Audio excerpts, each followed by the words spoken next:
The left defends Antifa. We talk about Confederate statutes and why we're really talking about Confederate statutes. And we talk about the Republican response to everything Trump related. I'm Ben Shapiro. This is The Ben Shapiro Show.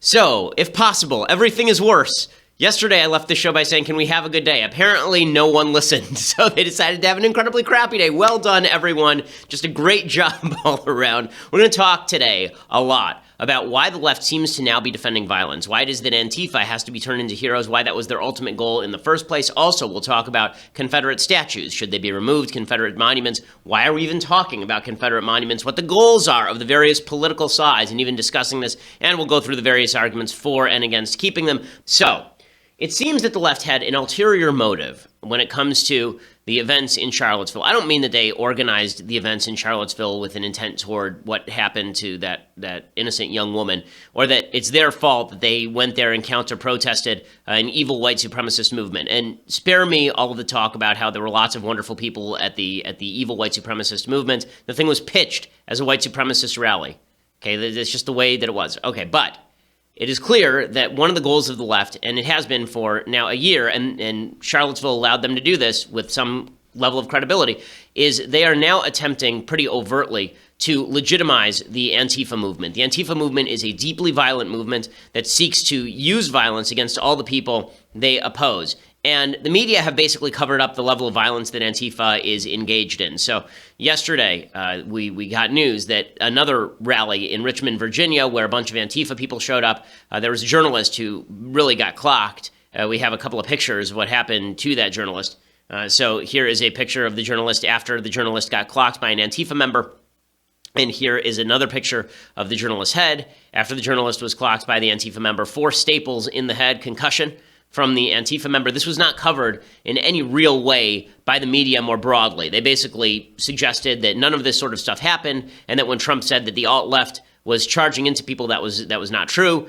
Again, it was true. Okay, what Trump said there was true. He said some things during that press conference that really I thought were quite upsetting morally, but that was not one of them. When he went after what he called the alt-left, by which he meant Antifa, he was exactly right to do so. Antifa is a violent, vile group. And you're seeing this, unfortunately, this notion spread around the country that Antifa, violence against Nazis, is okay. We had this conversation a while back when Richard Spencer, who is a neo-Nazi, a white supremacist, was punched in the head.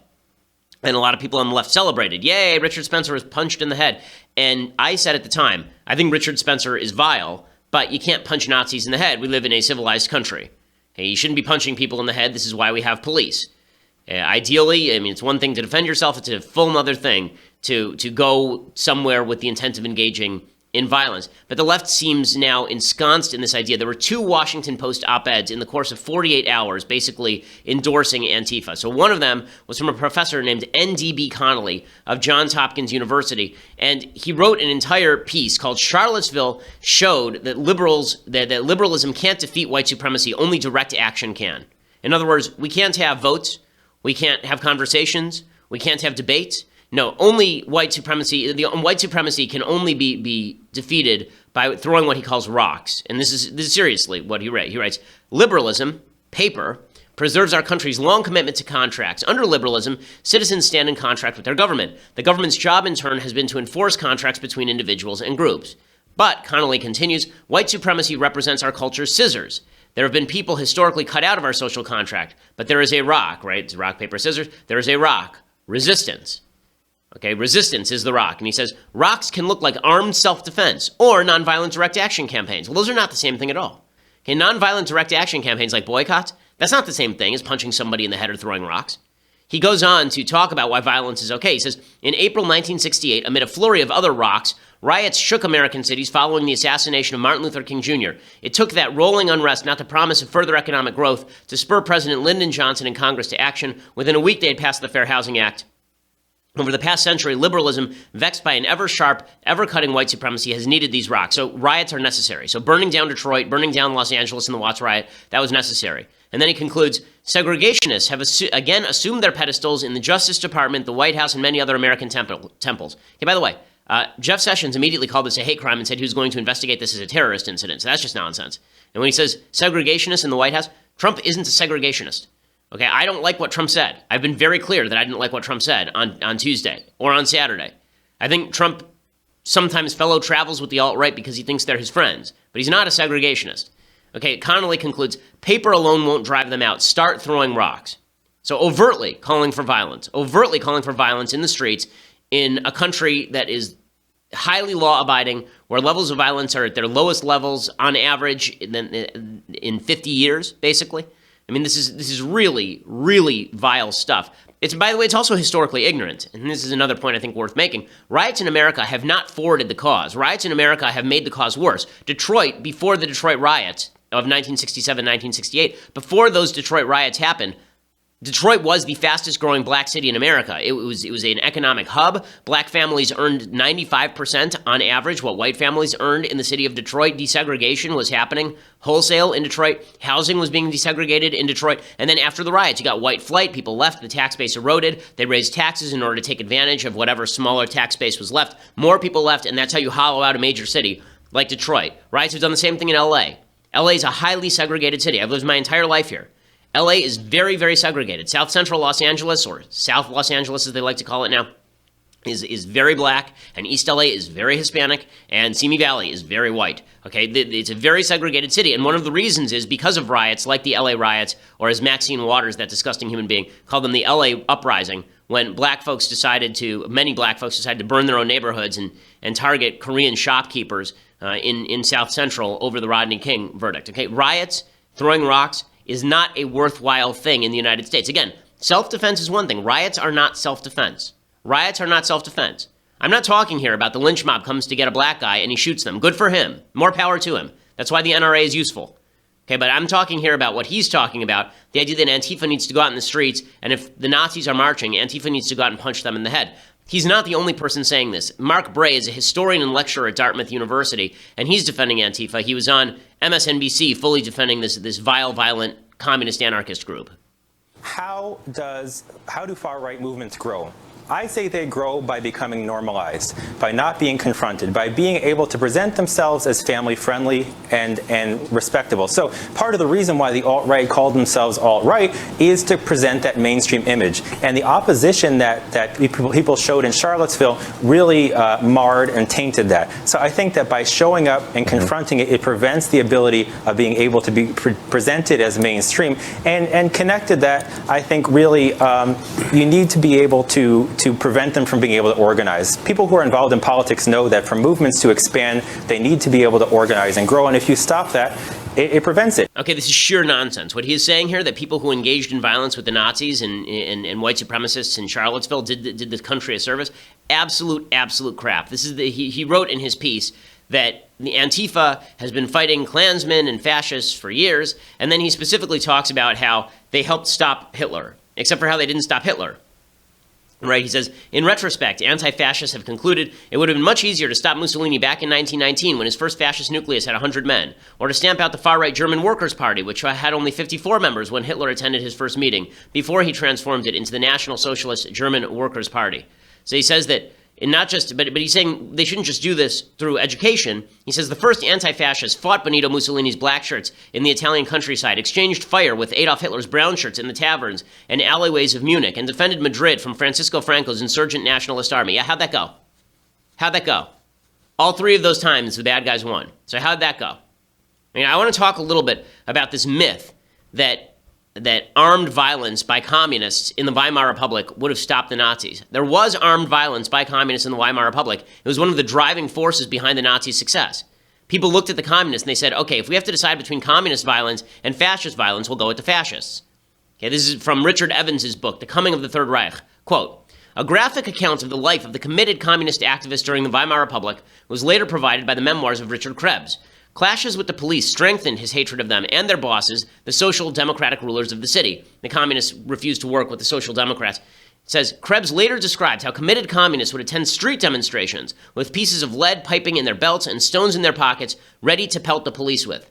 I want to tell you the rest of this story and why it is that groups like Antifa only grow the alt-right, only grow the neo-Nazis, only grow the neo-Confederates, only grow the white supremacists. But before I do that, I first want to say thank you to our sponsors over at FrameBridge. FrameBridge.com is the place to get a frame and to get a really nice frame, a customized frame for very inexpensive prices. Here's the way it works. You go to FrameBridge.com, you upload your photo from your computer or directly from your Instagram feed, or if you have a physical item, you can send it directly to them, and they provide secure prepaid packaging so you can mail it in for free.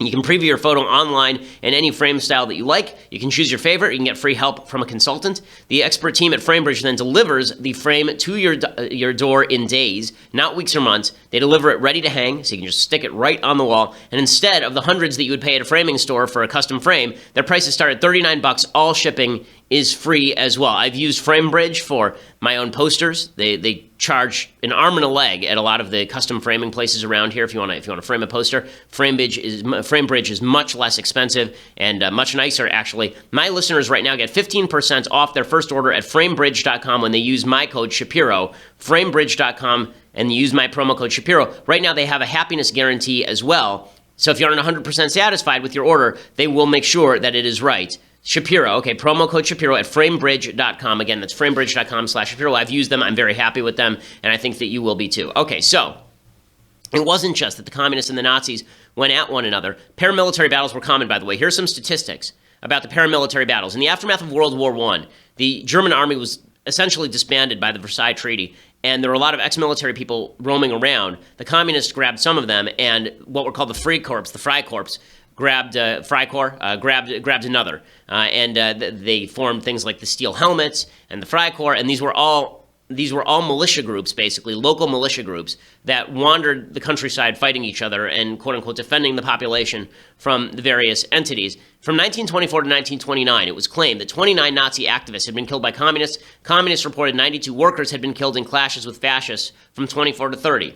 26 members of the Steel Helmets were sort of this veterans group, were said to have fallen in the fight against communism. In 1930, the figures rose dramatically in the lead up to the Nazis taking power. This was a key factor in the rise of the Nazis. In 1930, the figures rose dramatically. The Nazis claimed to have suffered 17 deaths, rising to 42 in 1931, 84 in 1932. Remember, 1932 is the year the Nazis essentially paved their way to power. In 1932, the Nazis reported nearly 10,000 of their rank and file had been wounded in clashes with their opponents. Well, according to Mark Bray, wouldn't that have stopped them? I mean, you obviously had armed resistance. Why didn't that stop them? The communists reported 44 deaths in fights with the Nazis in 1930, 52 in 1931, 75 in the first 6 months of 1932 alone. And the number of dead in the year to March 1930 to March 1931 was no fewer than 300 dead in these various battles. I mean, serious stuff. I mean, it makes Charlottesville look like a piker's game. The number of people who are dying in these meetings. A communist would break up Nazi meetings. At one meeting, Krebs went and he broke up a Nazi speech by Hermann Göring. Right? Göring would become the second in command to Hitler. He said that he, quote, made sure that each man was armed with a blackjack or brass knuckles. A terrifying melee followed. Blackjacks, brass knuckles, clubs, heavy buckled belts, glasses, bottles were the weapons used. Göring, he stood calmly on the stage, his fists on his hips. Evans reports scenes like this were being played out all over Germany in the early 1930s.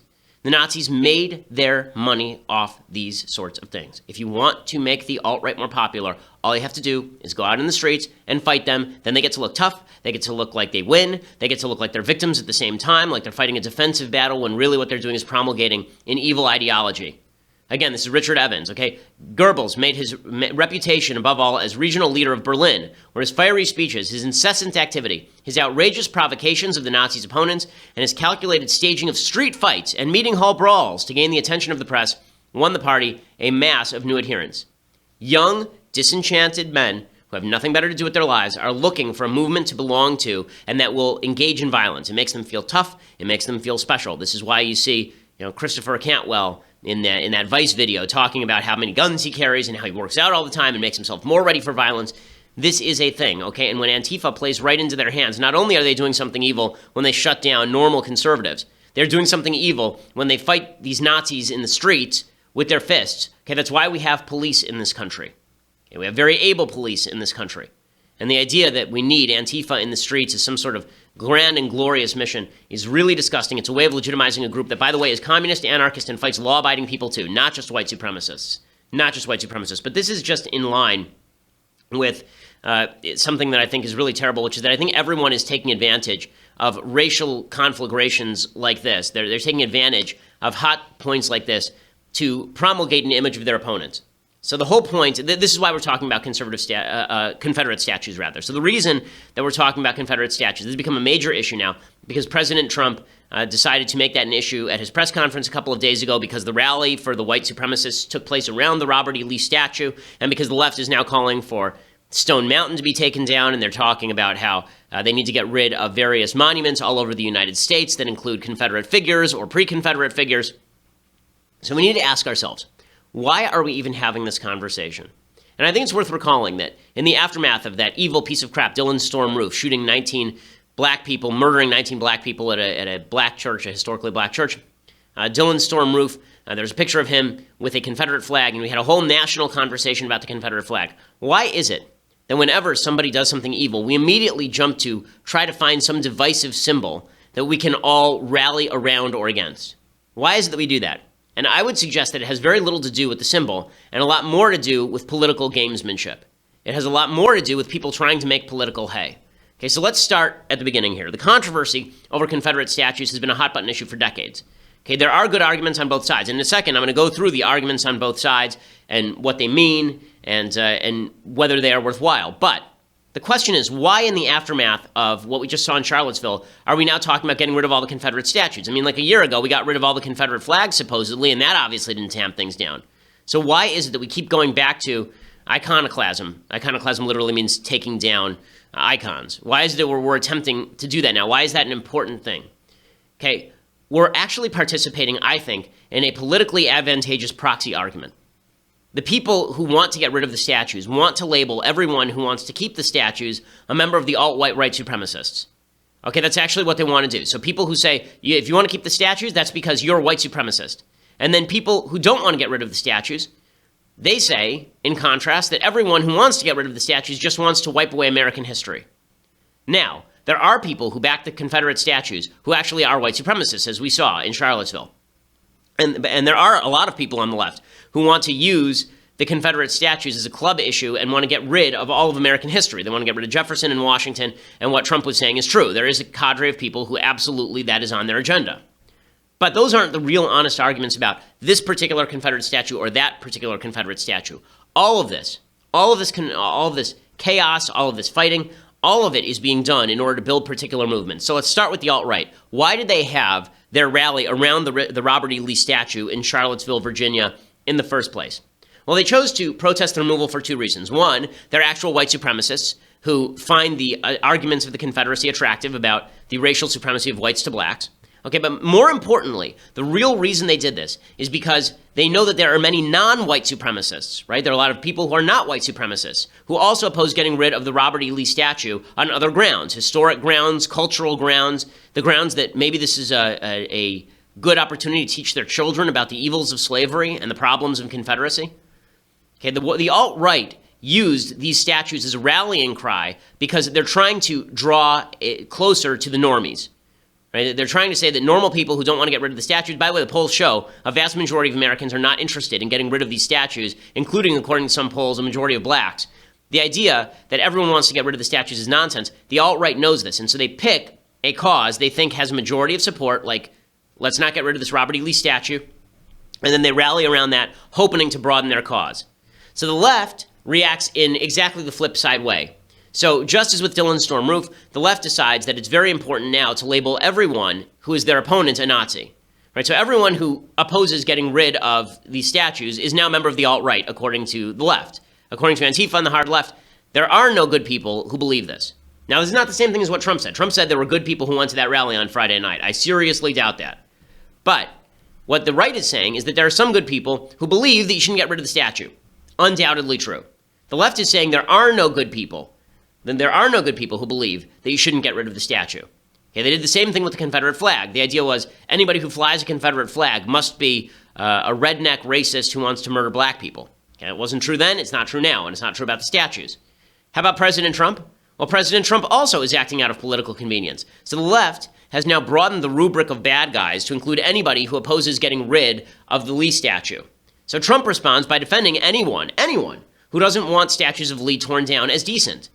This is why he's tried to broaden out the argument, right? He's tried to say that not only are there a lot of decent people who don't want to get rid of the Lee statues, but, you know, if those people hang out with white supremacists on Friday nights, right? That's the problem. So everybody is now, so it's the worst of all worlds. You've got the alt-right trying to unite with the normies who don't want to get rid of the Confederate statue. And then you've got the left trying to unite the normies with the alt-right by saying all of them don't want to get rid of the Confederate statue. And then you have Trump saying on behalf of the normies, well, you know, we're sort of on the same side as the alt-right. We don't want to get rid of the Confederate statues. And so what we end up with is this very, very polarized politics. And you're seeing it on the left routinely. And I think the left started this by trying to use the Confederate statues as flashpoint and suggesting that everybody who wants to keep them is a racist. But I think that the alt-right jumped on it, and now the right is falling into the trap. And I don't say that the right should get rid of the statues, but I think that we should at least understand which arguments are really going on. Okay, the arguments that are really going on are not the honest arguments. And I'm going to talk about the honest arguments over Confederate statues in just a minute, because there are honest arguments on both sides. I really do see them. Okay, I really do see the honest arguments on both sides, and I'll tell you about them. But first, I want to say thank you to our sponsors over at Beachbody On Demand. So, you wouldn't know it to look at me, but dude, I'm chiseled. Okay, I am just a monster. And a lot of that is due to Beachbody On Demand. They have all the familiar brands, the ones that you like, P90X, Insanity, 21 Day Fix. Beachbody On Demand gives you access, unlimited access, to a wide variety of highly effective world-class workouts. If you're on the road, as I very often am, it's perfect. If you're in the hotel, you don't have to have your gear with you. I like working out at the gym, but if there's no gym available, Beachbody On Demand is the best. Plus, they now have dieting programs, nutrition programs. I've been using P90X, and it is a great program for sure. You feel better, you sleep better, actually, and you're just generally healthier. They have over 100 recipe videos, too, where you'll learn how to prep your meals. You can cook kid or vegan-friendly meals, even practice your bartending skills with healthy cocktails. This is a brand new service from Beachbody On Demand. It already has over 1 million members. All you have to do to claim your free trial membership is you text Shapiro to 303030. So you text the number to 303030 and you text the word Shapiro to them, and you get full access to the entire platform for free for their trial membership. So you get that trial membership, and again, this is step-by-step program guides, workout calendars, comprehensive nutrition plans, everything you need for working out, everything you need for being healthy and living a healthier life, you can do over at Beachbody On Demand. All you have to do is text the word Shapiro to 303030. Of course, by texting Shapiro to 303030, you're also letting them know that we sent you as well. Okay, so now I want to go through a couple of the actual honest arguments with regard to the Confederate statues, because the only reason we're having this debate in the first place is so everyone can demagogue it. So the alt-right can demagogue it and pretend that everybody who opposes them wants to wipe away American history and they are really just siding with the normal American. You've got President Trump demagoguing it by saying that there are lots of good people who oppose getting rid of the Confederate statues, therefore a lot of the people on Friday night who are with these white supremacists are fine. And then you have the left demagoguing it by saying anyone who doesn't want to get rid of the Confederate statues is obviously an evil neo-Confederate. Everyone's demagoguing it. So let's talk about the actual arguments here. So this morning, President Trump tweets out 3 tweets on this. The first tweet, he tweets, sad to see the history and culture of our great country being ripped apart with the removal of our beautiful statues and monuments. You can't change history, but you can learn from it. Robert E. Lee, Stonewall Jackson, who's next? Washington and Jefferson? So foolish. Also, the beauty that is being taken out of our cities, towns, and parks will be greatly missed and never able to be comparably replaced. Okay, so he's basically making 3 arguments here. The first argument is that statues of Confederate history should be left up to preserve our history and culture. Okay, he's not the only one who's made this argument before. Condoleezza Rice has made it from a slightly less positive point of view. Here's Condoleezza Rice making pretty much exactly that case. I am a firm believer in keep your history before you. And so I don't actually want to rename things that were named for slave owners. I want us to have to look at those names and recognize what they did and be able to tell our kids what they did and for them to have a sense of their own history. When you start wiping out your history, sanitizing your history to make you feel better, it's a bad thing. Okay, so she's making the same case that Trump is making, and I agree with this basic case. I think this case is basically right, that you leave the ugly parts of your history up so that people know about it. And also, it is worthwhile noting that there are a lot of people who are descendants of Confederate soldiers who see the monuments not as homages to slavery, but as homages to people who thought they were defending their states from federal encroachment, even if they were defending an evil cause in the process. Right, so I think there's a little bit more complexity than just everyone who likes the Confederate statues is a racist, bigot, sexist, homophobe. Okay, and I think that Condi makes a good case, and I think the case there is relatively strong. What's undercutting that case is the white supremacists actively doing what the left thinks, most of America thinks about the Confederates. So let me make that clear. The left believes that most Americans think that these statues should stay up because they're racist.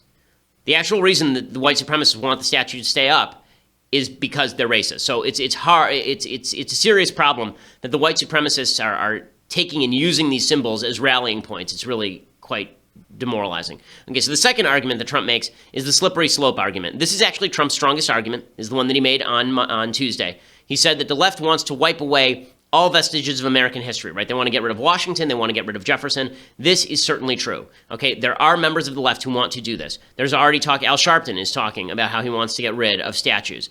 People are talking about changing the name of Washington, D.C. I mean, as I mentioned yesterday, at University of Missouri, there was a strong push to get rid of statues of Thomas Jefferson. In fact, I showed you video from that. From that Vice documentary about what happened in Charlottesville. And one of the things that happened is there was a black woman who was talking, and she said, Thomas Jefferson's house sits up there on that hill. The slave master's house sits up there on that hill. And we should get, that's just another monument. That's Charlottesville. Okay, so the idea that this stops with Robert E. Lee is not true. It will go back to Thomas Jefferson, no question. Now, it doesn't have to. It doesn't have to. And if we were logical, I think there's a fairly strong case for getting rid of monuments to Lee, but keeping monuments to Thomas Jefferson. The case for getting rid of the monument to Lee, but keeping the one for Thomas Jefferson is that, number one, Robert E. Lee himself opposed building monuments to Confederate soldiers because he thought that it would prevent unity, which apparently he was right. But second, Robert E. Lee was fighting for a rebel cause to break away from the Union. George Washington was fighting to uphold the Union. The question when you build a monument is, what are you celebrating? When you build a monument to MLK, you are not celebrating MLK's sexual peccadillos, right? When you build a monument to MLK, you're celebrating his message on race relations. When you build a monument to George Washington, you're not celebrating his slaveholding. You're celebrating his actions in the Revolutionary War and his establishment of the Constitution and his presidency, right? These are the things you're celebrating. Monuments celebrate causes, not just the people who are on the monuments. And so that's how you distinguish them, right? So Lee was for the rebellion. What are you celebrating when you celebrate Lee, right? Maybe you're making the case that you're celebrating a man who honorably thought that he was fighting for states' rights, even though he opposed slavery, or apparently opposed slavery, and after he lost the war, was instrumental in trying to rally the country around a common point again. Right? Maybe that's what the monument is for, but that's a conversation worth having. There's no question when you have a Jefferson Memorial, for example, that is not a monument to Jefferson's affair with Sally Hemings. That is a monument to Jefferson being the father of the Declaration of Independence. And clearly, that's what the monument is for. So you don't have to engage in the slippery slope. This is the difference between slippery slope arguments. People get this wrong all the time. This is the difference between slippery slope arguments and application of principle arguments. A slippery slope argument says, if you allow them to do A, then they'll do B. If you allow them to do B, then they'll do C. An application of principle argument, like, for example, the argument that gay marriage will lead to polygamy, that's not actually a slippery slope argument. The argument there is that same-sex marriage redefines marriage as people who love each other. Polygamy can also be people who love each other, so you're applying the same principle, and you're just filling out what that principle means, right? So that's not the same thing as a slippery slope argument. This is an actual slippery slope argument. If you allow them to take Lee, then they will also take Jefferson and Washington. Unfortunately, it's a true argument, as the left is showing every day, and Trump is not wrong about all of this. Now, we'll get to the third argument that Trump makes in just a second, but for that, you're going to have to go over to dailywire.com right now and subscribe. For $9.99 a month, you get this show live, right? We are a video show. You get this show live. You get the Andrew Klavan show live. That's happening at 10:30. You get the Michael Knowles show live. That happens at 1:30 in the afternoons. And they're all wonderful. They're all worth watching. You can be part of the mailbag in each. You can go give them a listen. Michael, I thought, did a really interesting interview yesterday with a fellow who attended the Charlottesville March. And so you can go listen to that. It's really worth listening to. You get all those things when you become a subscriber. You get to be part of the mailbag on all of those shows. Plus, there are ads in our show. When we repost the shows later, you can cut those ads out. The ads don't exist in the reposting that we do later just for members. So you just get the show completely straight without ads. If you become a subscriber for $99 a year, you get all of those things. Plus, you get this, the most magnificent of all vessels, the Leftist Tears hot or cold mug. Much sought after, much desired. I got an email from a guy yesterday who tried to make his own by pasting a piece of paper onto a hot mug. No, that is not right. This is the inimitable, You cannot duplicate it. It cannot be imitated. The Leftist Tears Hot or Cold mug, you get that for $99 a year, plus all those other wonderful things. And you support us, allow us to bring you the show, which is, of course, the most important thing. So go over there and check it out. If you want to listen later, go over to iTunes or SoundCloud. Make sure that you leave us a review and subscribe. We always do appreciate it. We continue to be very, very strong on the iTunes charts. We are, by far, the largest conservative podcast in the nation.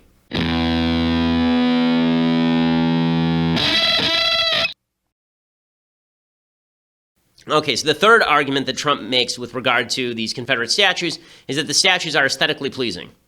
Okay, this is a very dumb argument. So this is the worst of his arguments, that we'll never be able to beautify our parks again if we don't have a statue of Nathaniel Bedford Forrest.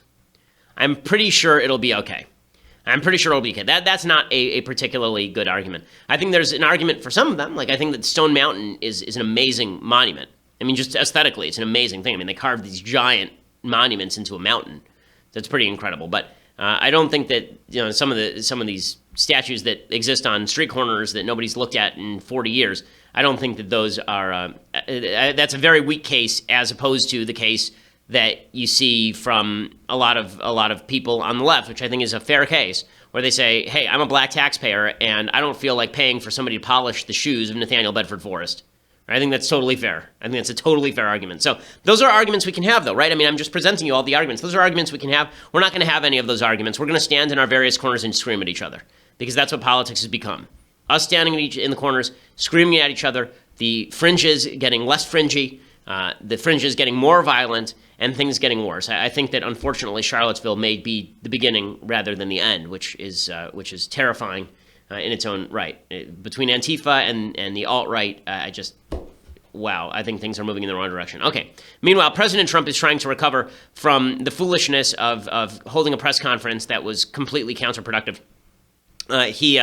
His business counsel basically resigned on him. And the CEO of IBM presented a letter saying, we disbanded the business council. He wrote, "Team, by now you've heard the news. We have disbanded the President's Strategy and Policy Forum. In the past week, we have seen and heard of public events and statements that run counter to our values as a country and a company. IBM has long said, and more importantly, demonstrated its commitment to a workplace and a society that is open, inclusive, and provides opportunities to all." And they denounce Charlottesville.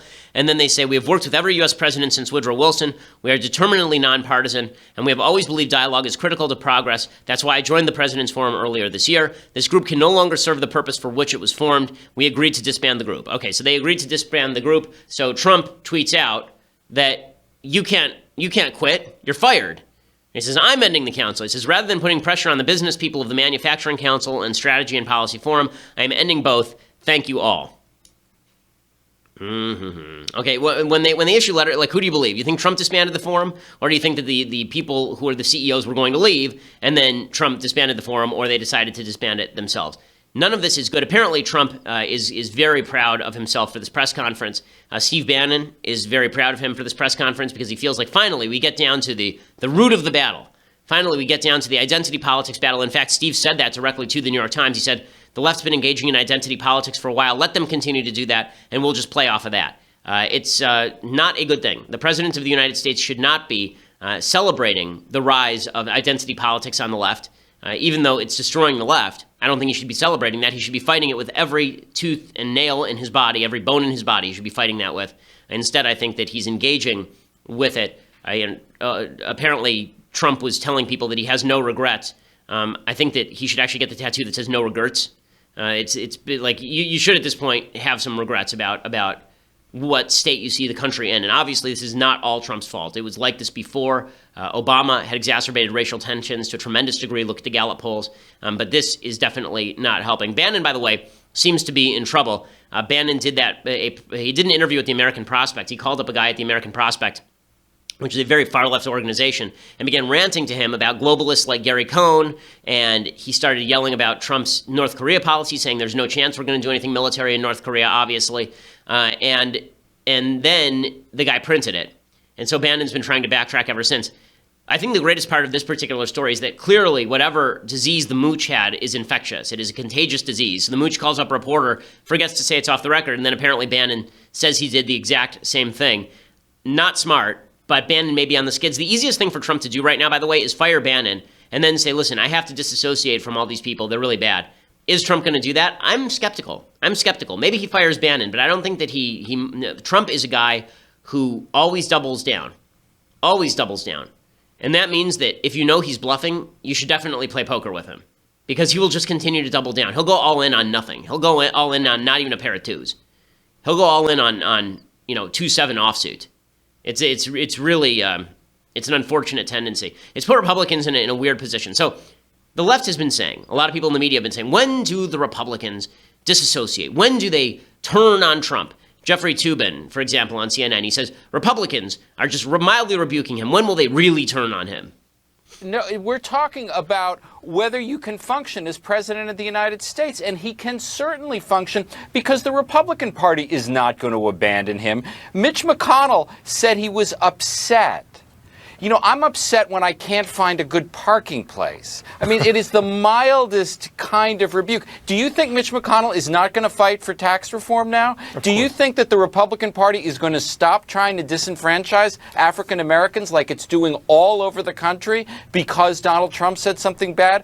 This is what the Republican Party stands for. Okay, you want to know why the Republicans aren't abandoning Trump? Because what the left means by abandoning Trump is not a thing. Okay, I keep hearing this. That I'm hearing this actually from some people with whom I largely agree on politics, saying, that if you call balls and strikes on Trump, then you're doing it wrong because you just have to disassociate totally from Trump.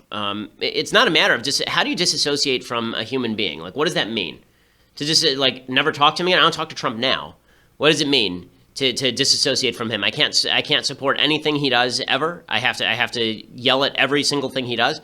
Like, this is clearly what the media would like. Chuck Todd says that Republicans have to call out Trump. They're not doing it enough. But I'll tell you, how on earth is the party going to confront this crisis if it's unwilling to stand up against the person who arguably instigated it? We invited every single Republican senator on this program tonight, all 52. We asked roughly a dozen House Republicans, including a bunch of committee chairs, and we asked roughly a half dozen former Republican elected officials, and none of them agreed to discuss this issue with us today. So who's going to step up? The president has lost his moral authority for now, and in the process, he's tried to destroy or discredit everyone else's. Have all of our elites lost their moral authority, or are they afraid to find out that the answer might be yes? Okay, so this is the pitch of the media, is that every Republican ought to be coming out and yelling about this. Okay, so number one, there's some of us who have been yelling about this, right? I mean, I've obviously been very exercised over President Trump's failures to disassociate from the alt-right. However, what the left really wants, and this is why I think you're seeing fewer Republicans who are resonating to what the left wants. The left is not intellectually honest about what they want. Okay, I don't know what they're talking about when they say high-level Republicans won't say anything, right? Here's Rhonda McDaniels, who's the head of the RNC, and she's directly addressing white supremacists, and I think this is right. Well, the president condemned the white supremacists and the KKK and the neo-Nazis unequivocally. But it took 48 hours for him to do that. But he did it, and he should have, and he did. And our party has, across the board, said this is unacceptable. We have no place in our party at all for KKK, anti-Semitism, racism, bigotry. It has no place in the Republican Party. There is no home here. We don't want your vote. We don't support you. We'll speak out against you. The president has said so, the vice president, leaders across our party. This is the beginning of what needs to be a longer conversation. We are seeing this rhetoric ramp up. We are seeing more violence, and we need to take a stand against it. Okay, so obviously everybody is willing to condemn white supremacists. Why won't they condemn Trump? Why won't they speak Trump's name? Because they understand, and this is really one of the problems with political partisanship. I'm willing to say that President Trump did something wrong, because I think he did something wrong here. But what you are seeing is that what the left really wants is they think that you have not condemned Trump strongly enough unless you embrace their agenda. That's really what they want. Right? Jeff Sessions, who's Trump's attorney general, he came out immediately and said this could be a civil rights violation or a hate crime, right? It's not enough. Here's what Sessions said. I don't think we should just feel like we've got to do it in a matter of hours or days. This investigation is ongoing around the country. It could be 245, a civil rights violation, Title 18, 245, or 249, which is a hate crime, and there might be other charges that could be brought. Okay, so he's obviously taking the thing very seriously. What the left actually wants, and this is why you're seeing, there's a poll today that said 67% of Republicans approve of Trump's response. That's because, once again, when you poll Republicans about what they think of Trump, you're really polling them about what they think of the media. And when you poll Republicans about what they think of Trump, They're actually responding to what they think of the media because they know the media are asking them a question and they think the ulterior motive of the media is to destroy Trump and by proxy to destroy the Republican policy and governing agenda. So when people say, sure, I support how Trump handled Charlottesville, it doesn't necessarily mean they actually like how Trump handled Charlottesville. Many of them, probably in the privacy of their own homes and when they discuss with their Republican friends, are not particularly happy with what Trump did with Charlottesville. But they're not going to tell that to a pollster from the Washington Post. Instead, what they're going to say is, fine, if it's you against Trump, I'm with Trump. Because that's the way that the left has drawn the battle lines, and that's the way the right has responded by drawing the battle lines. So instead of here's the way a normal conversation should go, right? The left says, Trump did something wrong here. And the right says, yes, Trump did something wrong here. And the left says, good, we all agree.